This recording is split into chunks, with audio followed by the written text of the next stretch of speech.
Thanks to this, I never go to the dentist anymore. You could do the same. It's very easy.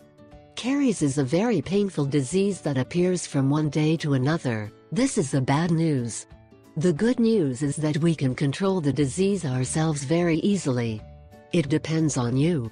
I know it's hard to believe, but in this video we'll give you some tips so you can prevent them, combat and eliminate such odious cavities. However, there are natural methods that can help you fight and eliminate cavities, among which we can recommend. 1. Make your own toothpaste. You can also make at home a mineral-rich toothpaste by mixing the following ingredients: 5 tablespoons red currant juice, 1/4 teaspoon baking soda, 1/4 teaspoon mint and 1/4 teaspoon green tea extract. 2. Improve your diet. Preventing and eliminating cavities requires a greater consumption of liposoluble vitamins and minerals through meals, green leafy vegetables and healthy fats like coconut or avocado. You can also start eating more seeds and nuts.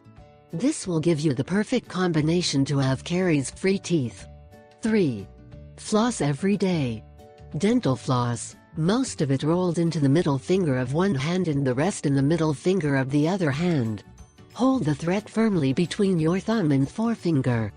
Gently floss between all of your teeth, gently moving it back and forth. You should bend the thread at the base of each tooth.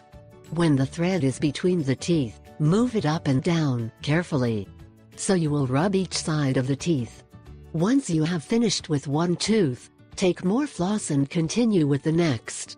4. Completely remove sugar from the diet. If you want to avoid a trip to the dentist and still maintain a healthy denture, you must eliminate sugars from your diet.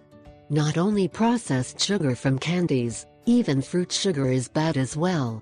What you have to do is eat fruit and immediately brush your teeth. There are 4 main factors contributing to tooth decay. 1. Lack of minerals in your daily life. 2. Lack of vitamins. 3. High consumption of foods rich in phytic acid. 4. High consumption of sugar, whether good or bad, does